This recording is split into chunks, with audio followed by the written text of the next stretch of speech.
नमस्कार। सवाल अभी तक देखना आप शुरू कर चुके हैं। मैं आपके साथ कमल कौशिक। इस समय हम मौजूद हैं यमुनानगर जिले में। यह जिला अपने आप में इतिहास के बारे में जानकारी देते हुए खुद बताता है कि इसका इतिहास बेमिसाल है। और जब यह जिला बना उसके बाद से विकास के कई दावे किए जाते हैं। इंडस्ट्रियल एरिया आप कह लीजिए, इतिहास इतना पुराना है तो बहुत सी खासियत है यमुनानगर में। यमुना नदी बहती है साथ में और यहाँ के लोगों की शालीनता भी किसी से छिपी नहीं है। सबसे पहले दीदार कीजिए यहाँ की जनता का। ये देखिए यहाँ की जनता, अपने लिए ताली बजा दीजिए क्योंकि आज यमुनानगर हम आए हैं और आपके बुनियादी सवालों की बात होगी और जवाब लेंगे जिम्मेदारों से। तो सबसे पहले मैं परिचय करवा देता हूं। हमारे साथ एक बड़ा पैनल मौजूद है। बीजेपी के विधायक यमुनानगर से हैं घनश्याम जी, तालियों से स्वागत कीजिए। बीएल सैनी साहब रादौर से कांग्रेस के विधायक हमारे साथ मौजूद हैं। अर्जुन सुडेल साहब हैं इनेलो के प्रदेश प्रवक्ता। इसके अलावा अजय राव साहब हैं जो कि इंसो के प्रदेश अध्यक्ष, इनसे बातचीत होगी। आज मैं आपको बताना चाहता हूं कि सवाल अभी तक का जो कार्यक्रम है ये आपके सवालों के साथ यहां पर मौजूद है। पूरे शहर में हम घूमे हैं, पूरे यमुनानगर जिले में घूमकर हमारे जो ग्राउंड रिपोर्टर हैं उन्होंने जो जानकारी दी है वो हम लेकर आए हैं। और साथ ही आपसे भी सबसे मेरी बातचीत होगी, इसलिए जिसको बातचीत करनी है हाथ उठाकर बेशक अपने सवाल कीजिए क्योंकि जिम्मेदार आपके सामने है। इससे पहले मैं आपके पास आऊं, सबसे पहले मैं विधायक जी के पास आना चाहूंगा क्योंकि सत्ता पक्ष है, सत्ता में आप है सर। 2019 में फिर यमुनानगर ने आपको जिताया, एक बड़ी जिम्मेदारी थी। आज आप कह सकते हैं कि हाँ, मैंने वो विकास करवाया था जो मैंने वादे किए हैं। ऐसा है कि मुझे 2019 में यमुनानगर की जनता ने आशीर्वाद इसीलिए दिया कि 2014 से 2019 तक मेरा कार्यकाल विकास का कार्यकाल रहा। और मैं बड़े ही दावे से कह सकता हूँ, जब से हरियाणा बना 2014 तक जितना पैसा यमुनानगर विधानसभा में सभी सरकारों ने मिलकर खर्च किया, उतना 2014 से 19 तक मैंने अकेले मनोहर लाल जी के सहयोग से खर्च किया। इतना पैसा खर्च कर दिया कि बाकी कांग्रेस के विधायकों को नहीं दिया जो विपक्ष में थे। ऐसा है कि मैं माननीय मुख्यमंत्री जी समान विकास समान रोजगार में विश्वास रखते हैं। अभी मुख्यमंत्री जी ने पीडब्ल्यूडी विभाग के माध्यम से सभी विधायकों को 25 करोड़ रुपए की सड़कें अपने अपने क्षेत्र में बनवाने के लिए दी। कल प्रेस कॉन्फ्रेंस करके आए जो इस बात का प्रमाण है कि मुख्यमंत्री भेदभाव में विश्वास नहीं रखते। ठीक है, मैं सवाल कर लेता हूं कांग्रेस के विधायक से। भूपेंद्र हुड्डा साहब थोड़ी ना है कि रोहतक में ही विकास करवा देंगे, ये आपके विरोधी कहते हैं। ये मुख्यमंत्री मनोहर लाल हैं जो बिना भेदभाव के काम करते हैं। इस पर जवाब आपका। चलो देखिए, बात ये है कि जो विधायक जी कह रहे हैं ये तो एक जुमला ही है, झूठ बात है। क्योंकि ये जो सरकार बनी है ऊपर भी और नीचे भी, ये जुमलों की सरकार है। वादे कर देते हैं और देने हैं। जैसे कि 25 करोड़ रुपए का विधायक जी कह रहे हैं, 25 करोड़ रुपए हमें तो हमारे पास तो अभी तक आया नहीं है। हमारे पास तो अभी तक आया नहीं है। उन्होंने काम मांगे, काम हमने दिए, टेंडर नहीं लगे। कोई टेंडर लग गया तो वो काम नहीं हुआ। अब खुद विधायक जी के यहाँ पर घूम के देखो चारों तरफ, इनकी खुद की सड़कें इतनी कि बुरा हाल है, माड़ी सड़कें पड़ी हैं। इस पर मैं जवाब लूंगा विधायक जी से। एक एक मैं सवाल लेता हूं, पहले आप काउंटर करना चाहते हैं। मैं काउंटर इसलिए करना चाहता हूं कि माननीय विधायक जी ने जो कहा वो सच से बहुत दूर है। क्योंकि उन्हीं 25 करोड़ रुपयों में से रादौर में 2 किलोमीटर का टुकड़ा आरसीसी का बन रहा है और साथ में नाले बन रहे हैं। वो कह रहे हैं कि सत्ता से ज्यादा दूर नहीं है, सत्ता से पास है, ऐसे बात करेंगे। वो जरूर निशाना साधते हैं ये बात करते करते। नहीं, देखिए, निशाना साधना राजनीतिक रूप से उनकी मजबूरी हो सकती है। जनता के बीच में चतुराई से राजनीतिक उत्तर देना उनका कर्तव्य है। परंतु वास्तविकता यह है केवल विकास और विकास ही हुआ है। ये जनता बता देगी जो यमुनानगर की यहाँ पर मौजूद है। हम इनसे पूछ लेंगे। अब जेजेपी की क्या मजबूरी है? जेजेपी की मजबूरी है गठबंधन में रहना, क्योंकि आपके विधायक आए, आपने साथ दिया, आपने जो वोट मांगे थे वो बीजेपी के खिलाफ मांगे। लेकिन आज हालात ये हैं कि गठबंधन को लेकर क्या सोचना पड़ रहा है, या फिर वाकई में जो विकास हो रहा है उससे संतुष्ट होकर आप बीजेपी के साथ खड़े? कौशिक जी, सबसे पहले तो मैं आपका धन्यवाद करूंगा। और जेजेपी की कोई किसी प्रकार की कोई मजबूरी नहीं है। हम गठबंधन में हैं और गठबंधन में रहकर जनता के जो काम है, बुनियादी काम है, कॉमन मिनिमम प्रोग्राम के तहत हम उनको पूरा करने का प्रयास कर रहे हैं। और तकरीबन 90% काम हमने अपने पूरे करके दिखाए हैं। उसमें पेंशन भी मौजूद है, 5000 पेंशन। जी, हमने ये वादा किया था मुख्यमंत्री बनने पर। अभी हम उप मुख्यमंत्री हैं। जिस दिन हमारा मुख्यमंत्री बन जाता, हम 5100 पेंशन पहली कलम से काम करने का काम करते। ठीक है, इस पर मैं बहुत विस्तार से चर्चा कर लूंगा। वो तो मुख्यमंत्री बनने के सपने देख रहे हैं। आपके जो विधायक हैं, क्या वो उतने भी बन पाएंगे कि कांग्रेस जैसी पार्टी के साथ आप गठबंधन कर पाएंगे? क्योंकि इस समय गठबंधन की चर्चा बहुत हो रही है, इसलिए शुरुआत से ही मैं गठबंधन पर आ रहा हूं, उसके बाद बुनियादी मुद्दों पर भी आऊंगा। आपकी मजबूरी क्या? बुनियादी मुद्दों की आप बात कर रहे थे कि यमुनानगर हमने घूम घूम कर देखा है, सड़कें देखी हैं कमल जी? बिल्कुल देखी है मैंने। एक भी सड़क ठीक है यमुनानगर की? पूरी जनता बैठी है, एक सड़क बता दो कि कोई एक सड़क ठीक हो। हुड्डा के पोस इलाकों की सड़क की बात करें कमल जी, हुड्डा के पोस इलाके 17-18 सेक्टर के इनके मौजूदा पार्षद बीजेपी छोड़कर इनेलो में शामिल हो गए, सामने ही बैठे हैं, पूछ सकते हो आप। और क्यों छोड़ी पार्टी क्यों छोड़ी आप उनसे पूछिए। पार्टी सिर्फ और सिर्फ सड़कों की वजह से छोड़ दी। सिर्फ सड़कें यमुनानगर की ठीक नहीं थी, एक भी काम पार्षद जी के कहने से नहीं हो रहा था, और वो इनेलो में शामिल हो गए हैं। इस तरह की और भी अगर हम बातें करें सड़कों के अलावा, कोई भी गांव का लिंक रोड हो, कोई भी जिले की सड़कें आज ही टूटी है क्या? ये 2019 के बाद 2014 के बाद टूटी हैं? पहले बिल्कुल चिकनी सड़कें पहले कुछ बदतर हालात थे। पहले चिकनी सड़कें थी क्या? पहले हालात बहुत बढ़िया थे क्या? क्या पहले यमुनानगर पेरिस था क्या? टूटती थी बन जाती थी, टूटती थी बन जाती थी, अब नहीं आया कोई। सड़कें तो बहुत ही बुरा हाल है, क्या सड़कें नहीं नजर आती। और 2 वाली सड़क देख लो, वहाँ पे इतनी डेथ होगी, मौत होगी, इसका विधायक भी जवाब नहीं दे सकते। ठीक है, सड़क का मुद्दा उठा है। अच्छा, मेरे सिर्फ 2 प्रश्न है। एक तो विधायक जी हमारे बीजेपी वाले गैस पर सिलेंडर सिर पर धरकर नंगे कह रहे थे 400 रुपए का सिलेंडर है, एक बात तो यह मेरी। और दूसरा एक हो रहा है, भाई एक हो रहा है, हमारे विधायक जी हैं गन से हम जी कह रहे थे हमारे पास मील में हड़ताल कर दो, गन्ने का रेट नहीं करते हो, हमारे प्रधान है कहते हैं ये हमने हड़ताल करी मील में, हमारे बीच में झूठी भी नहीं कहने दिया, एक भी मैं थारे साथ हूँ, हमारे प्रधान है कहते पूछो, आप एक बार जवाब लो। जवाब लेंगे। गन्ने के रेट को लेकर सवाल पूछा जा रहा है, किसान है। अब विधायक जी यहाँ पर सड़क का मुद्दा उठा है, यहाँ पर गन्ने के रेट का किसानों का मुद्दा उठा है, उस पर मैं आपसे जवाब लेना चाहूंगा। हाँ, ऐसा है, जहाँ तक गन्ने के मूल्य की बात है, हरियाणा एक ऐसा राज्य है जो सारे देश में इस वर्ष को छोड़कर सर्वाधिक गन्ने का मूल्य देता आया है। ये सच है कि नहीं है? ये तो सच है। ये पंजाब के बाद कह रहे हैं, वो पंजाब के बाद ही कह रहे हैं वो। मैं इस वर्ष की बात कर रहा हूँ, इस वर्ष को छोड़कर। ऐसा है कि शोर मचाने से कुछ नहीं होगा। आपने प्रश्न किया, मैं उत्तर दे रहा हूँ। अगर उत्तर गलत हो आप मुझे कटघरे में खड़ा करें, मैं कटघरे में खड़ा होऊंगा। पर अगर आप शोर करेंगे, इस सारी सभा को अस्त व्यस्त करने का प्रयास करेंगे, वो टॉलरेट नहीं होगा। दूसरी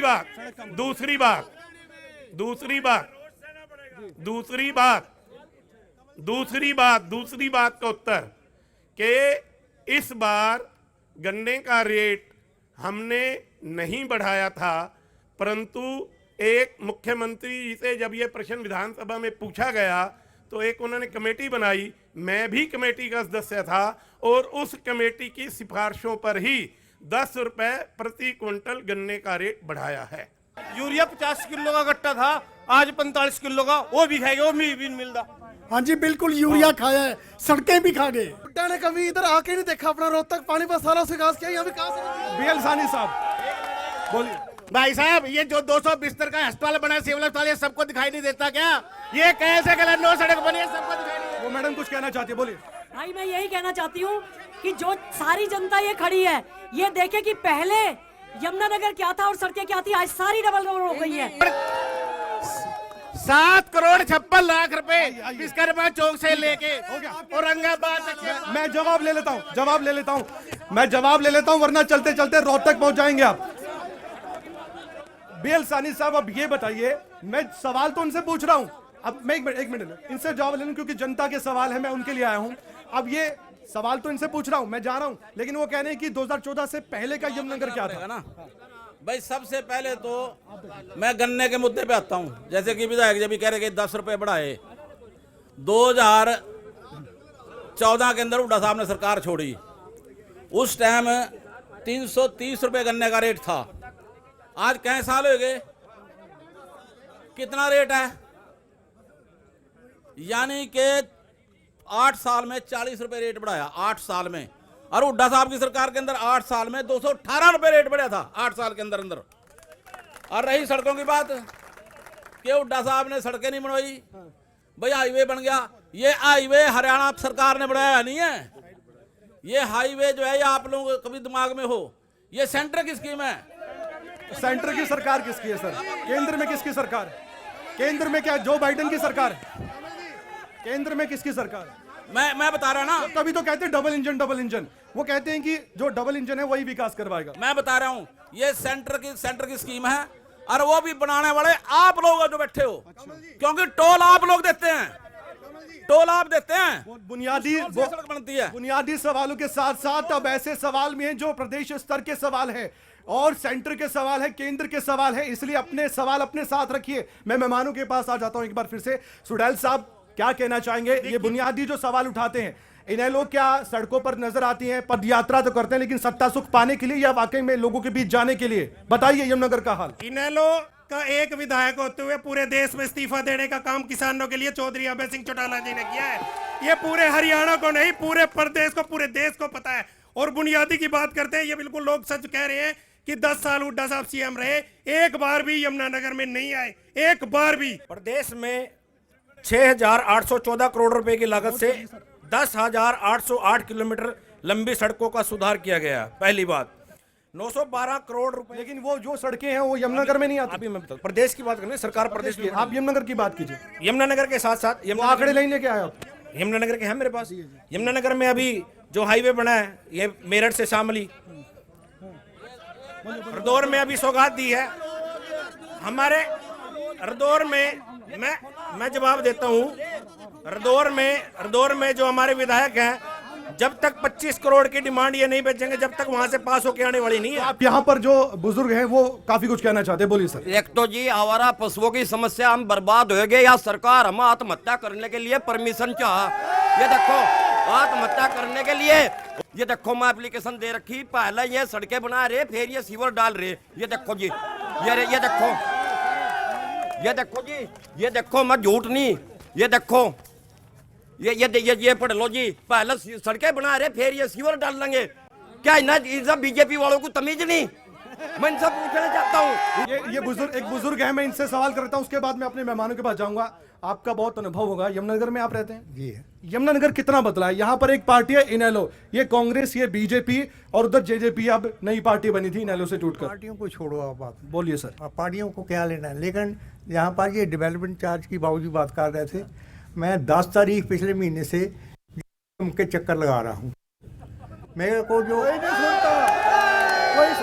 मैं जॉब लेता हूँ, जमा कराए हुए हैं सबको, सारे शहर को दोबारा इन्होंने डेवलपमेंट चार्ज भेज दिया था। सर ये क्या समस्या है?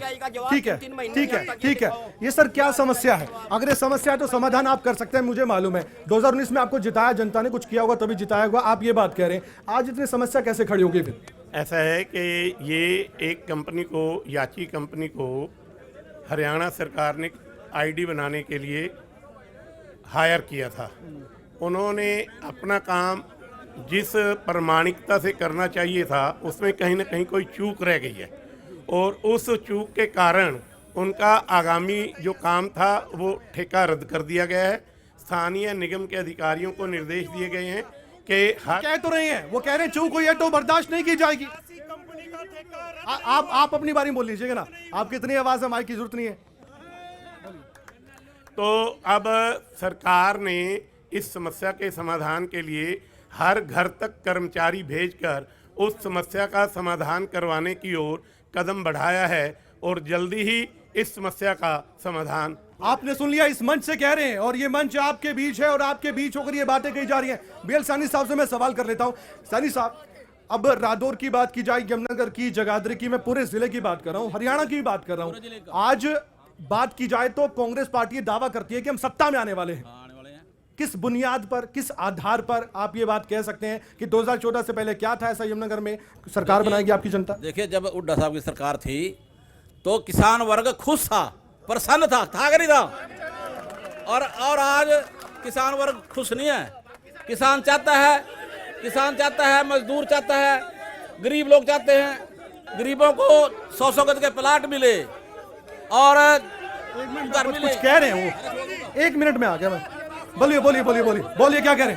सहारनपुर तक 3 घंटे लगते थे जी। कांग्रेस पार्टी कहते हैं कि हम जीतेंगे, 90 विधानसभा में लड़ेंगे ना, हुड्डा साहब कहते हैं मैं मुख्यमंत्री बनूंगा, किरण चौधरी कहती है मैं मुख्यमंत्री बनूंगा। आप किसे देखना चाहते हैं मुख्यमंत्री? बीएल सैनी साहब को देखना चाहते हैं? हम तो बहुत बड़ा काम हो रहा है बीजेपी का, हमें कह रहे हैं कि चेहरा कौन है ये तो बताओ। वो कह रहे हैं कि मुख्यमंत्री का चेहरा चाहिए उनको, जनता को। कौन है मुख्यमंत्री का चेहरा आपका? ऐसी बातें हो रही हैं।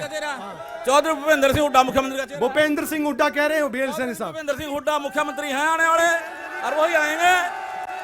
ऐसा है कि ये चुनावी वादे सारे कांग्रेस वाले जो करते हैं बिल्कुल झूठे होते हैं। जब मध्य प्रदेश में कांग्रेस ने किसानों का ऋण माफ करने की बात कही थी, मैं आज पूछता हूं कि उन्होंने कितना ऋण माफ किया? राजस्थान में कितना ऋण माफ किया? उन्होंने कोई ऋण माफ नहीं किया।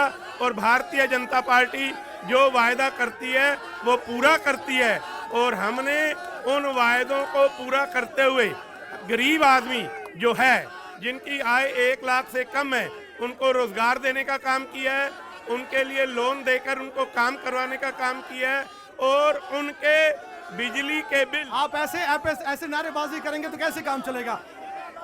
बड़े मुद्दे हैं ये बड़ी बात है। अगर यहाँ से इस चर्चा से कोई ना कोई नतीजा निकलेगा तो फायदा किसका होगा भाई साहब?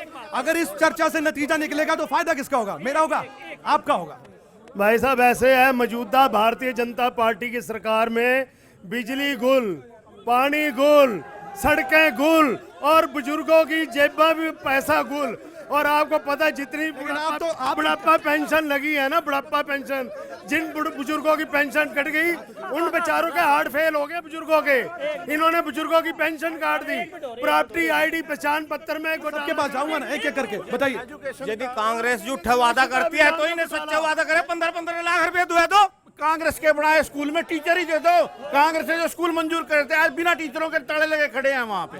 मैं कहना चाहता हूँ, ये कहते हैं कि हुड्डा साहब ने कुछ नहीं किया। 2400 करोड़ रुपए का थर्मल लगाया, 90 लाख रुपए का जो ट्रॉमा सेंटर बनाया, फतेहपुर का पुल बनाया, और वो कह रहे हमने नींव रखी। छछरौली के अंदर कॉलेज बनाया। अरे न्यू रखने कुछ नहीं होता है, पैसे सैंक्शन करने पड़ते हैं, पैसे सैंक्शन करने पड़ते हैं। सब डिवीजन जिले का पहला सब डिवीजन पत्थर तुम्हारा जिले का पहला सब डिवीजन हुड्डा साहब ने दिया, गवर्नमेंट पॉलिटेक्निकल हुड्डा ने दिया। 85 की जमीन एक्वायर हुई थी, अब हुड्डा साहब ने नौकरी दिया, 110 नौकरी दी है। सरकार ने तो सरपंचों का मान सम्मान भी ठीक कर दिया, पानी डाला उनके ऊपर लठाई कर। ठीक है, बोलिए। युवाओं के रोजगार के लिए मैं विधायक जी से एक सवाल करूंगा। युवाओं के रोजगार के लिए इन्होंने क्या बोलते थे सरकार में, हुड्डा साहब की खर्चा पर्ची, इन्होंने क्या करे, खर्चा चलो बोलते हैं बंद कर दिया, पर्ची बंद कर दी, ये कर दिया वो कर दिया, एग्जाम शुरू कर दिए युवाओं के लिए। एग्जाम जो देगा उसको रोजगार मिलेगा। ये टिकट के लिए एग्जाम दे दे, एक भी, सारे के सारे अनपढ़ हैं। जवाब देंगे विधायक जी, उसके बाद सुडाल साहब आऊंगा। बीएल सैनी साहब के पास भी बहुत सारी बातें, संकल्प पत्र पढ़ सकते हैं यहाँ पर, बहुत बड़े बड़े वादे हैं। ऐसा है कि मेरे नौजवान साथी ने जो प्रश्न किया, 10 साल के हुड्डा साहब के कार्यकाल में 20,000 रोजगार मिले। मनोहर लाल जी ने 8 साल में 1 लाख प्लस रोजगार दिए हैं। ये रिकॉर्ड की बात है। ऐसे करने से कुछ नहीं होता, छोड़ डालने से कुछ नहीं होता। मैं चैलेंज करता हूं, आप मेरी बात को गलत साबित करके दिखाइए। दूसरी बात, मनोहर लाल जी ने, भारतीय जनता पार्टी की सरकार ने योग्यता के आधार पर नौकरी दी, बिना खर्ची बिना पर्ची नौकरी दी। और आज लोग मनोहर लाल जी की इस पॉलिसी से, भारतीय जनता पार्टी की इस पॉलिसी से, इस नीति से कि योग्यता के आधार पर नौकरी देंगे, बड़े प्रसन्न हैं, खुश हैं। ठीक है, अब जेजेपी की मैं बात करूं तो जेजेपी के पास आते आते ये सवाल जरूर उठता है। अभी पेंशन की बात कर रहे थे, बुढ़ापा पेंशन की कौन बात कर रहा था? हाथ खड़े करना। आप चाहते हैं कि 5100 बुढ़ापा पेंशन हो? कौन कौन चाहता है? अच्छा, वो 6000 चाहते हैं, वो तो 6000 भी चाहते हैं।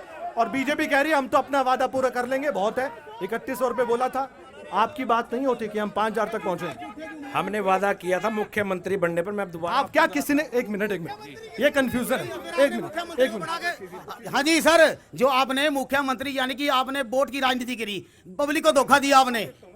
जो ताऊ देवीलाल ने पेंशन लगाई थी, ये ठीक है, उसको भी आप लोग बंद करें। रोज लोग मर जाते हैं, पेंशन लेते। पहले 2000 जैसे ही सरकार में दुष्यंत जी आए थे, क्या कह रहे हैं? इन्होंने जुमले बच्चों का झुट्टा खा लिया। जुमले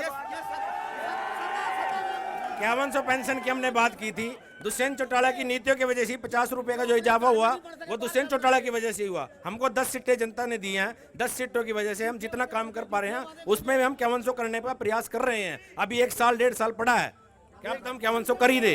1-1.5 साल पड़ा है, 5100 रुपए कर देंगे। आपका कंपटीशन बड़ा है, आपने 6000 का वायदा कर दिया, लेकिन वो क्या किस्तों में होगा या पहले तो सही मैं- तरीके से आप कर देंगे आते सत्ता में? सबसे पहले तो मैं जो भाई कोई पर्ची नहीं कोई खर्ची नहीं, इसकी बात करूंगा छोटी सी। अगर पर्ची और खर्ची नहीं चल रही तो जो बोर्ड गैन का मेंबर है उसके मेज की दराज में से 1 करोड़ 63 लाख कहाँ से पकड़े गए? किसके थे वो? कहाँ से आए पैसे?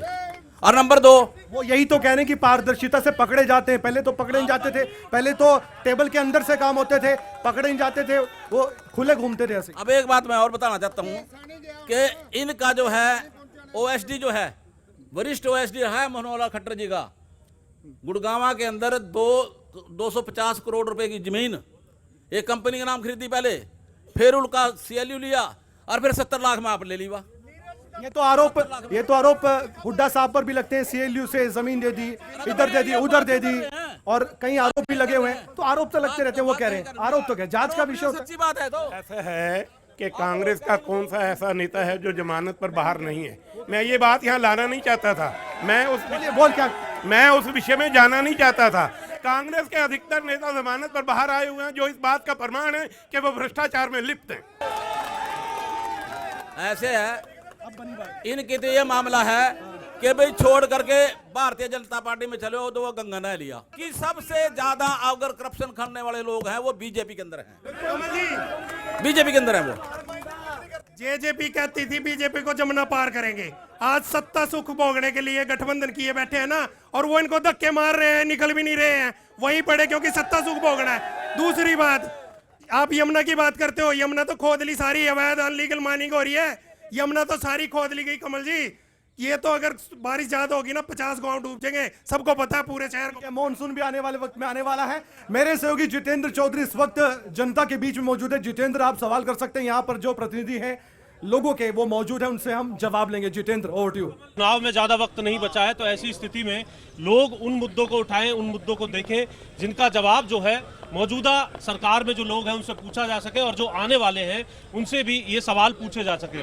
आप यहाँ पर हम कुछ लोग हैं उनसे जानेंगे। एक सबसे पहले महिला है, उनकी प्रतिक्रिया जानेंगे। आप क्या करें? जी नमस्कार। आज आपने सबसे पहले जो डिबेट चलाई है इसका शुक्रिया अदा करूंगी। ऐसी डिबेट होती रहनी चाहिए मीडिया के अंदर।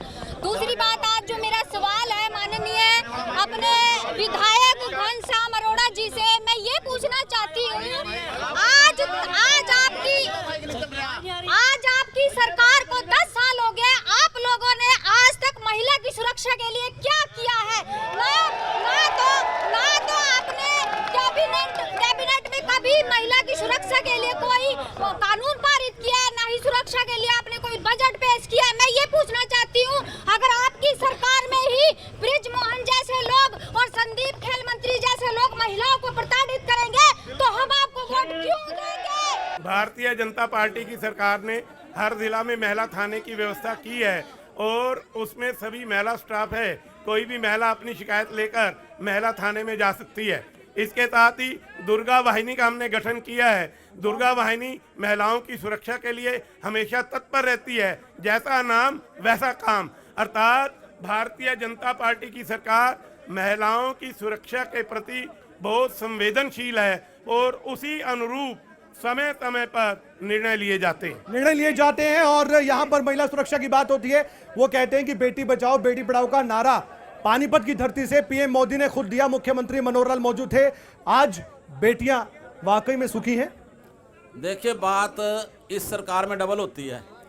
100 महिलाएं दुखी हैं और ऊपर से कार्रवाई नहीं होती। जितनी ज्यादा हद से हद महिलाओं के ऊपर अत्याचार हो रहे हैं इस सरकार के अंदर हो रहे हैं, जबकि पता है कि महिला के साथ अत्याचार हुआ, लेकिन मानते नहीं कोई।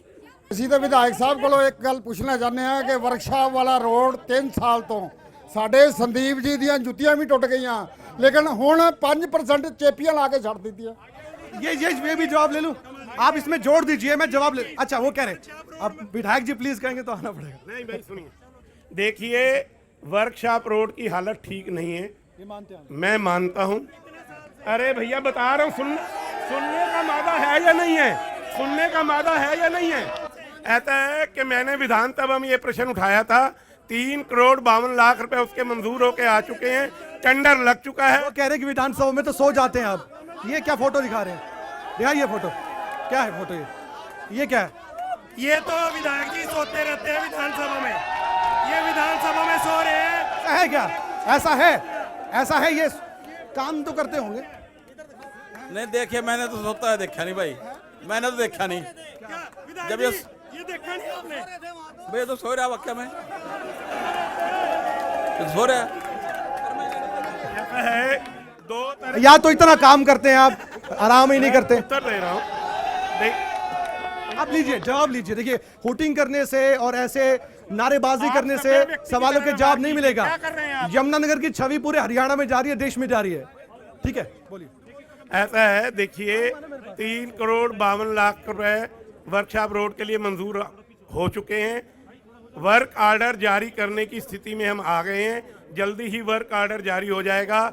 और ये जो कह रहे हैं 5% खड्डे भर दिए हैं, खड्डे भर के भी लोगों को तात्कालिक राहत मिल सके, ये भारतीय जनता पार्टी की सोच है। इसके साथ ही मैं आपके माध्यम से सारी जनता, चाहे वो किसी भी राजनीतिक दल से ताल्लुक रखते हैं, चाहे वो जितना शोर मचा रहे हैं, मैं उनको ये बताना चाहता हूं कि यमुनानगर में हमने 200 बिस्तर का नया अस्पताल दिया। यमुनानगर में पांजुपुर गांव में क्या है, इनकी सुन लेता हूं। देखिए, अगर आपको कुछ कहना है, आपके लिए मंच तैयार किया हमने, ये मंच हमने तैयार किया है। ये विधायक जी हैं, ये इनेलो के प्रवक्ता हैं, ये जेडीपी के नेता हैं। अगर आप यूं हुटिंग करेंगे तो बात नहीं बन पाएगी। जितेंद्र चौधरी, सवाल है लोगों के, अगर है सवाल तो पूछिए, मंच आपका है। जितेंद्र चौधरी। देखिए, बिल्कुल पब्लिक के जो सवाल है वो जानने की कोशिश करते हैं। आप बताइए, आप काफी देर से कोशिश कर रहे हैं अपनी बात। देखिए, सबसे पहले तो मैं आपको कहूंगा, खबर अभी तक तो आपको शरीफ एमएलए आपने घनश्याम जी बीच में फंसाए दिया आजूरा, सवाल के जवाब भी नहीं दिए जा रहे। शरीफ आदमी, मेरी बात सुनो विधायक जी, ईमानदारी से मैंने 1 साल हो गया आपसे सारे यहाँ शिक्षा मंत्री जी से तरले करते हुए कि सीएम साहब से एक मुलाकात करवाए दो, किसानों के मुद्दे पर हमने उनसे बात रखनी है। 10 तारीख को जिस दिन हॉस्पिटल का उद्घाटन करने आए, यहाँ मैं भी बुला लिया कमल में, किसान संघ वाले खड़े थे वहाँ, उनकी भी बात नहीं सुनी गई। हमारी तो कहाँ दूर थे, सुन लेंदे। मैंने कह रहा विधायक जी ने भी जोर ले लिया कि किसानों की सुन लो, किसी की नहीं सुनता भाइयों, किसी की नहीं सुनता। हमारे यहाँ का सीएम, क्या मैंने नहीं बोलना आपको सर? क्या मैं किसानों की समस्या नहीं रखना चाह रहा था? मैं अपनी कोई मेरी निजी समस्या नहीं है, मैं सीएम साहब के पास रखना चाह रहा था। और सवाल आप जवाब भी ले लो सर, एक जवाब भी ले लो। मैं जवाब देने के लिए तैयार हूं, बिल्कुल। आप मुझे बताइए, करके जवाब नहीं लेते हैं जितेंद्र। क्या आज तक आपकी सीएम साहब से मुलाकात नहीं हुई है? एक बार भी नहीं हुई। अच्छा, गलत कह रहे हैं आप। जितने भी किसानों के प्रतिनिधिमंडल थे, सबसे सीएम साहब ने मुलाकात की है, उनकी बात को सुना है और उनकी समस्याओं का समाधान करने का वो एक भी नहीं मानी गई। अब तो मानी नहीं गई, वो खुद कह रहे हैं मीटिंग हुई है पर मानी नहीं गई। ऐसा किसी संगठन की हुई होगी, मैं संगठन की बात कर रहा हूँ, नहीं हुई। 1 साल से मैं आपके तरले कर रहा हूँ, मेरे पास सारे प्रूफ हैं, शिक्षा मंत्री पे भी गया हूँ। आप बताइए अगर आपने मेरी मीटिंग करवाई हो। मैंने मीटिंग नहीं करवाई, परंतु मुख्यमंत्री के साथ आपकी मीटिंग हुई है, सभी किसान संगठनों की हुई है। उन्होंने सभी किसान संगठनों से बात की है और जो बात मानने वाली है उन्होंने मानी है। ठीक है, एक एक करके और भी सवाल लेते हैं भाई साहब, एक करके सवाल लेते हैं। अपनी प्रतियां फाड़ी हैं कि एक सीएम जो हमारी भी नहीं सुन सकता, किसकी सुनेगा? और बताओ। ठीक है, अगला सवाल ले लेते हैं जी। सवाल बताइए सर जी। हम गांव ताजिकपुर से हैं जी, हमारे गांव में जाने का रास्ता 10 साल से टूटा पड़ा।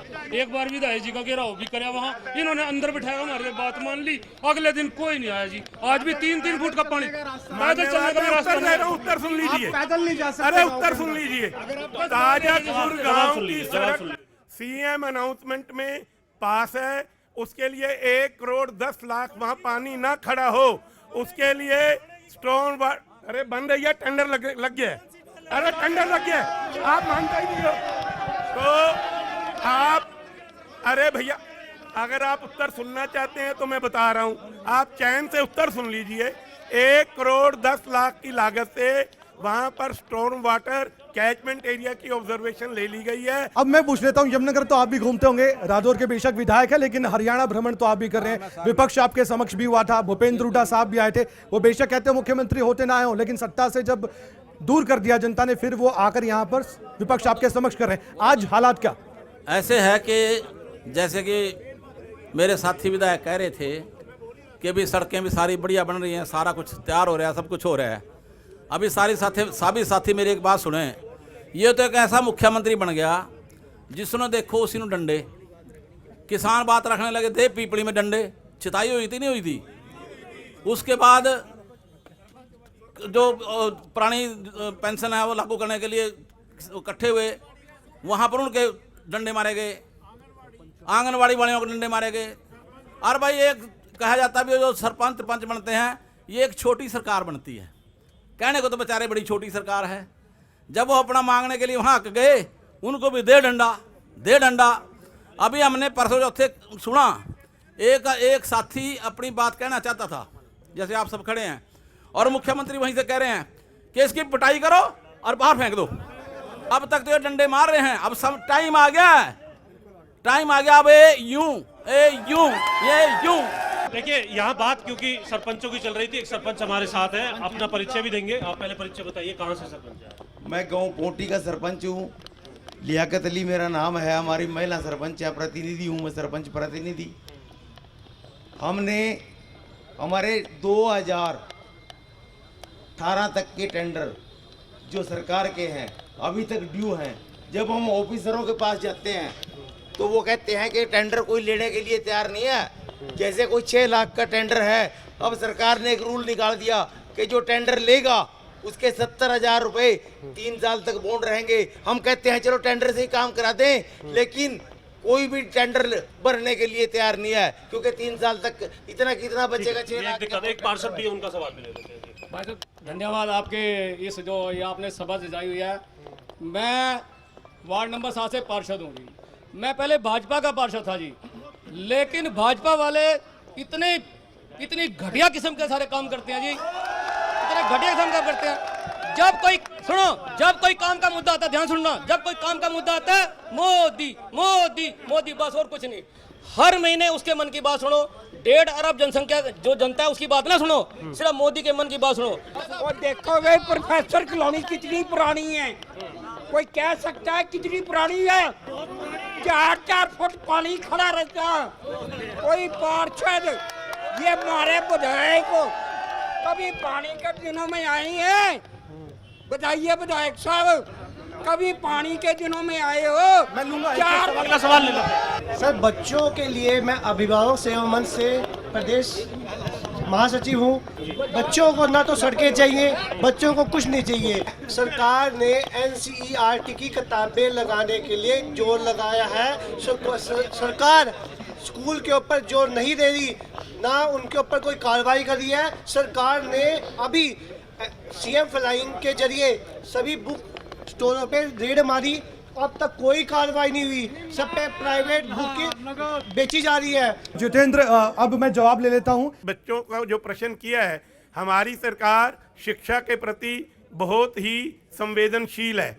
हमने हर संवेदनशील कहने में आपको दिक्कत क्या हो रही है? संवेदनशील ही तो कहा है, नहीं है संवेदनशील। क्या कह रहे हैं? नहीं है संवेदनशील क्या? अभी CM फ्लाइंग ने बुक स्टोरों पर रेड मारी थी, अब तक कोई कार्रवाई नहीं हुई। ये बच्चों से जुड़ा मुद्दा है, बताइए। देखिए, आप 1 मिनट मेरी बात सुन लें, शांति से सुन लें, आपके लाभ की बात है।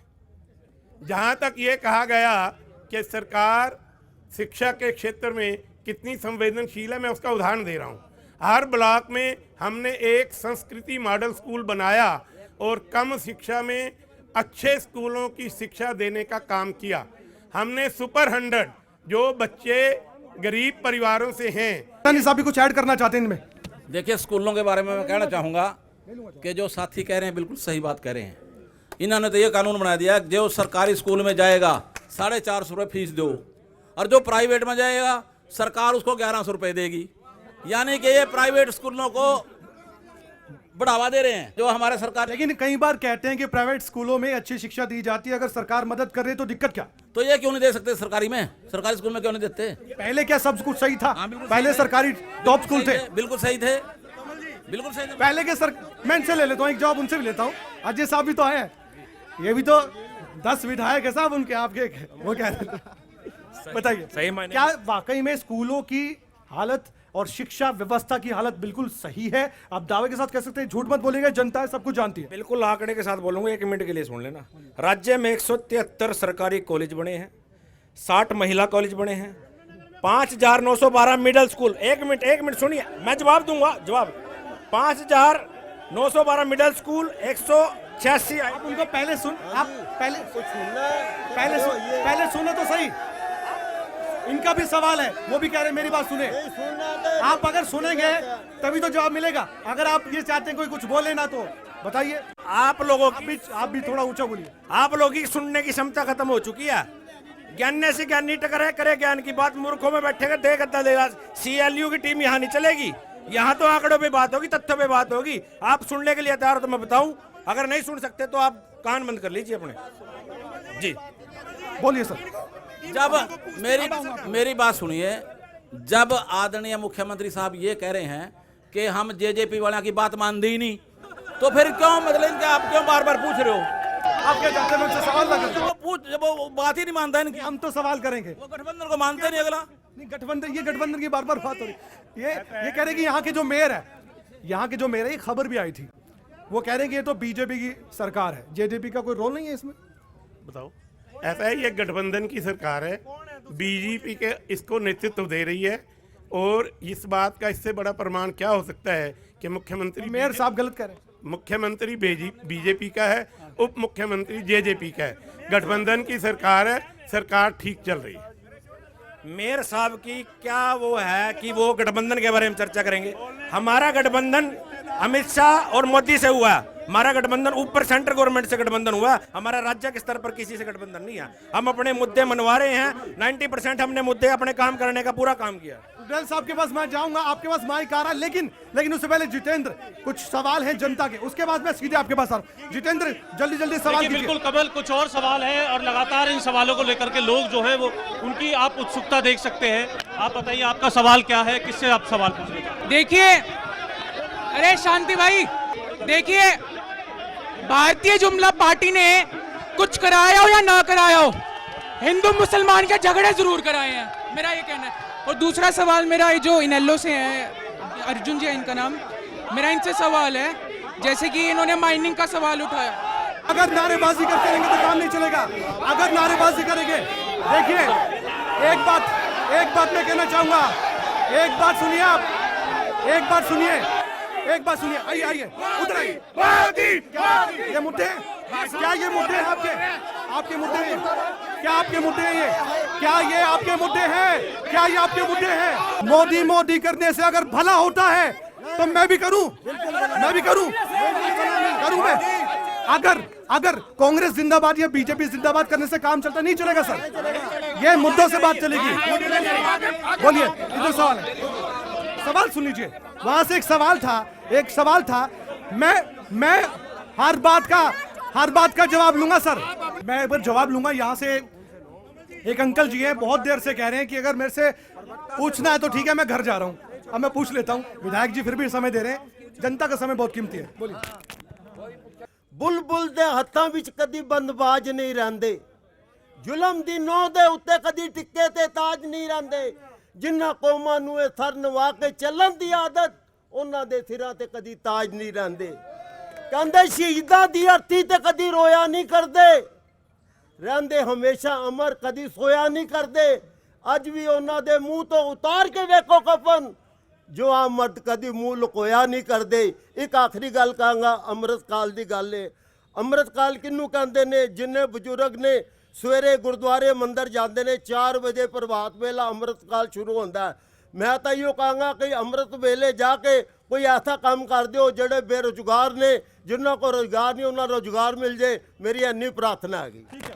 अब मैं आखिरी में जनता के पास आऊंगा। मैं अंतिम समय, सिर्फ मेरे पास 5 मिनट है, तो एक एक करके मैं जवाब लूंगा हमारे मेहमानों का। बताइए, दिलबाग सिंह पर आरोप लगे हैं, जो कि पूर्व विधायक है, उन्होंने कहा कि वो क्या करते थे। देखिए, उनका वो एक काम धंधा है, सब अपना अपना काम धंधा कर रहे हैं। सरकार क्या कर रही है? अगर कोई गलत काम क्या काम धंधा है?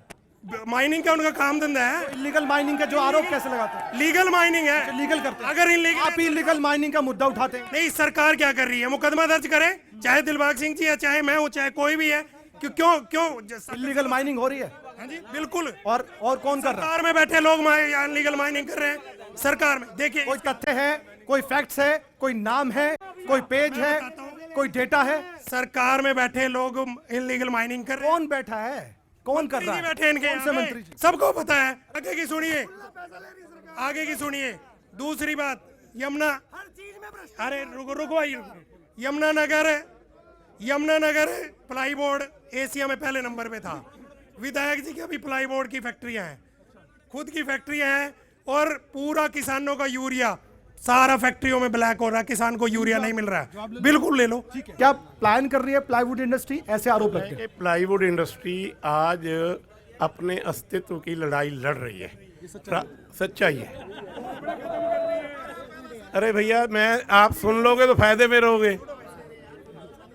ये हंसी मजाक मैंने भी किया हुआ है, बहुत करना आता है, ठट्ठा लगाना भी आता है। आप सुनने की स्थिति में नहीं है, मानसिक रूप से कुछ परेशान लगते हैं। तो आज अस्तित्व की लड़ाई लड़ रही है क्योंकि रॉ मटेरियल बहुत महंगा हो गया है। नेपाल से सस्ती प्लाई आ रही है और वो बिक रही है। जहाँ तक प्लाईवुड के बारे में यूरिया की बात कही गई, यूरिया जितनी इस सरकार ने नीम कोटेड यूरिया का प्रयोग करवा के सख्ती की है, और जितने केस इस सरकार में दर्ज हुए हैं, इतने आज से पूर्ववर्ती सरकारों में ब्लैक में मिलती है सर यूरिया, ऐसे आरोप लगते हैं, और किसानों को मिलती ही नहीं है, ये भी आरोप लगते हैं। को खूब मिलती है, सारी कोऑपरेटिव सोसाइटियों पे खूब खाद है। कोई किसान है तो हाथ खड़ा कीजिएगा, मैं आऊंगा उसके बाद। खुद किसान? मैं खुद किसान हूँ। वो कह रहे फैक्ट्री है, वो कह रहे फैक्ट्री आपकी प्लाईवुड की। ऐसा है कि यूरिया पर्याप्त मात्रा में उपलब्ध है और यूरिया किसानों को मिल रही है। कहीं भी यूरिया की किसी प्रकार की भी कोई कमी नहीं है। क्या वाकई में सर ऐसा है? यूरिया की कोई कमी नहीं है, और पहले लाइनों में लगे थे लोग फिर भी नहीं मिलती थी। देखिए, यूरिया की किसान के लिए तो बड़ी भारी कमी है, फैक्ट्रियों के लिए नहीं है। हाँ, किसान के लिए कमी है, फैक्ट्रियों के लिए नहीं है। कमल जी, लास्ट बोलिए। अभी एक मिनट भाई, एक मिनट अब बोलने दो भाई। हमारे एक किसान साथी ने अभी कहा कि मुख्यमंत्री जी कमल में आए थे। आपको पता है कमल क्या है? वो पता है आपको? यमुना कमल, बीजेपी का करोड़ों रुपए का दफ्तर यमुनानगर बना दिया गया, और मेडिकल कॉलेज की घोषणा उसकी जगह ऑफिस बन रहे हैं बीजेपी के, करोड़ों रुपए खर्च करके। मेडिकल कॉलेज कहाँ है? मेडिकल कॉलेज कहाँ है? पैसा कहाँ से आ रहा है? ये फंड मिलता है, पार्टी को फंड मिलता होगा। फंड मिलेगा पार्टी? आपकी पार्टी को कब मिलता है? कौन बैठा है जो पैसे दे रहा है पार्टी को? ऐसा है कि भारतीय जनता पार्टी ने यमुना कमल नाम से अपना कार्यालय बनाया है, लोगों से कलेक्शन की है, सारी कलेक्शन बाई चेक की है, कोई भी किसी से नगद पैसा नहीं लिया, जो इस बात का प्रमाण है कि आपके विरोधियों को ये बात बहुत चुभती है कि नए आपने कार्यालय खोल दिए। नहीं, विरोधियों को चुभती है। क्यों चुभती है, ये उनको आत्मविश्लेषण करना चाहिए। आज से पहले भी सभी पार्टियों ने कार्यालय अपने बनाए हैं, हमने कभी आलोचना नहीं की। हम आलोचना करने में विश्वास नहीं करते, हम काम करने में विश्वास करते। अंतिम आपका रिएक्शन, उसके बाद जनता के अंतिम सवाल लूंगा मैं, इसके बाद ये चर्चा यहीं पर रुक जाएगी। मैं एक युवा हूं, और युवा होने के नाते आप सभी जनता से, सभी पार्टियों के नुमाइंदों से एक बात पूछना चाहता हूं। रदौर से आता हूं, विधायक जी से, माननीय विधायक जी से एक सवाल करना चाहूँगा। आज रदौर का युवा नशे की गिरफ्त में चला गया है। क्या आप 5 साल से सो रहे हैं? आपने एक विज्ञापन प्रशासन को दिया है। मैं खुद चिट्टा और स्मैक के खिलाफ मेरे घर पे हमला हुआ, 50 लोगों ने हमला किया, 50 लोगों के मेरे FIR कटवाई हुई है, मैंने चौकी खिलवाई है, कम से कम 1000 युवा। आपने उनको बताया? मैंने बताया इनको। कब बताया? नहीं, विधायक जी सोए हुए हैं, तो बताएंगे तो उनको। मैं बता देता हूँ। अखबारों में वो कह रहे सरकार तो आपकी है, बीजेपी JDP। अखबारों के माध्यम से मैंने जब आवाज उठाई थी, एक आम क्या कह रहे हैं? आपका उप मुख्यमंत्री है, आपकी सरकार है, क्या कर रही है? MLA को वोट तो MLA को सरकार जनता ने दिए हैं। वो तो कहते हैं हमें पैसे नहीं मिलते सड़कें बनाने के लिए, वो तो ये भी कहते हैं। 25 करोड़ रुपए जो वो कहते मिलते ही नहीं। क्यों नहीं मिलते? जब जिम्मेवारी अपना एस्टीमेट नहीं बेचेंगे कैसे मिलेंगे? बोलो। विधायक जी झूठ बोल रहे हैं, 25 करोड़ नहीं मिले, मिले हैं और उन्हीं मिले हुए पैसों से रादौर में आरसीसी की सड़क बन रही है। बताइए सर। ये विधायक जी बिल्कुल झूठ कह रहे, उससे कड़वा के देख लो। अगर 25 करोड़ में तो उसमें एक नया पैसा भी लग गया हो, वो पैसा जो है ना स्टेट हाईवे का है, जबकि इस 25 करोड़ में से एक नया पैसा नहीं मिला। चैलेंज देते हैं आप? चैलेंज खुलवा के विधायक जी ऐसा है? नहीं, वो आपको 25 करोड़ मिल गए, ये बताइए आप। मुझे मिल गए हैं, मेरे एस्टीमेट को कैसे मिल गए? टेंडर लग गए हैं, इनको भी मिले, इन्होंने विधानसभा में स्वीकार किया था, आज ये यहाँ मुकर रहे हैं जनता के सामने। अगर आपको मिले हैं तो गुरुद्वारे वाली सड़क पे मुख्यमंत्री जी की गड्डी अचको लेखंदे क्यों गई? ऐसा है, मिले हैं, उसका टेंडर लग गया है, 8 करोड़ रुपए में वो सड़क बनेगी, 2 किलोमीटर आरसीसी की 9 इंच मोटी सड़क बनेगी और साथ में 4 करोड़ 75 लाख का नाला बनेगा ताकि सड़क की आयु लंबी हो। एक नशे का मुद्दा गंभीर था आपका, नशे का मुद्दा गंभीर था, वो कह रहे हैं कि उन पर खुद हमले हुए हैं, एक बार जवाब दे दीजिए। ये सवाल जो है ना मुख्यमंत्री से और डिप्टी चीफ मिनिस्टर से करना चाहिए। ये सवाल डिप्टी चीफ मिनिस्टर से करो, जिसकी सरकार है, जिसकी पुलिस है। वो कह रहे हैं कि क्या विधायक सो रहे हैं? तो हम तो बार बार स्ट्रगल कर रहे हैं सर, उनकी पुलिस है, सेना है, सब कुछ इनका, क्यों नहीं रोकते ये? आज तक एक विज्ञापन विधायक जी ने इस बारे में नहीं दिया। वो कह रहे हैं आपकी सरकार है, आपका सब कुछ सेंटर में सरकार है, आप क्या कर सकते हैं? वो कह रहे विधानसभा में मुद्दे उठाता हूँ। अभी मैं एक पार्टी का नुमाइंदा हूँ, मैं विधायक तो नहीं बना, मैं आज युवाओं की आवाज पूरे जोर शोर से उठा रहा हूँ। इन्होंने आज तक एक विज्ञापन नहीं देने का काम किया। इससे पूछ लो कब दिया उसने, इससे पूछ लो, इससे पूछ लो ना कब दिया।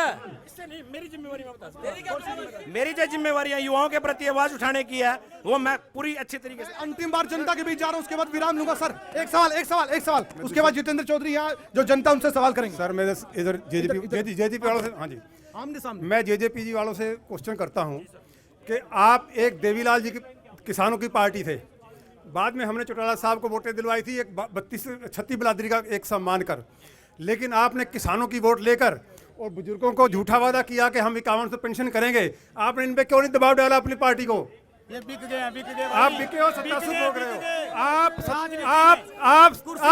एक मिनट, आप सत्तासु भोग रहे हो, आपने जनता को धोखा दिया है। बस हमने जो वादे किए थे, मैं एक बात बताऊं, कॉमन मिनिमम प्रोग्राम में जब सरकार में रहकर अच्छी तरह से डबल इंजन की सरकार है जो चलानी है, तो उसके लिए कॉमन मिनिमम प्रोग्राम में सिर्फ एक पेंशन। आप प्रेशर डालते हैं इनके ऊपर। अभी भी समय है, वो कह रहे समय अभी 1.5 साल है। समय नहीं है, खत्म होगी कहानी। 75% रोजगार का जो मुद्दा उठाया दुष्यंत चौटाला ने, पहले राजनीतिक लड़ाई लाई, फिर कानूनी लड़ाई भी आज युवाओं के लिए लड़ाई। अब हाथ खड़े कीजिए, मैं लास्ट हुआ। जितेंद्र सवाल एक मैं यहाँ से सवाल करता हूँ, उसके बाद वहाँ से सवाल कीजिए।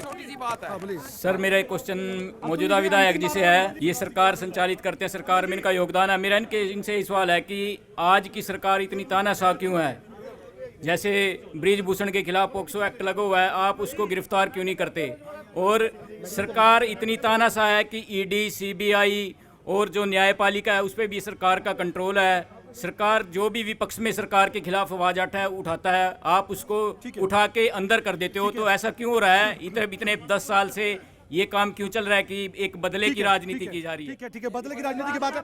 जितेंद्र अंतिम बार जनता के बीच जा रहे हैं, जितेंद्र चौधरी, सभी जनता का सवाल आप ले सकते हैं, छोटा सवाल। हाँ जी सुना भाई, पीछे थोड़ा साइड दो, विधायक जी को दिख रहे। हाँ जी भाई साइड में अपना सवाल पूछिए। देखिए मुझे अगले आदमी को जाना पड़ेगा। विधायक जी हैं यहाँ पर, पहले तो मैं इनसे पूछना चाहता हूँ, ओ जज कौन सी सड़क पे उतारना चाहता हूँ जो बड़े बड़े वादे करे?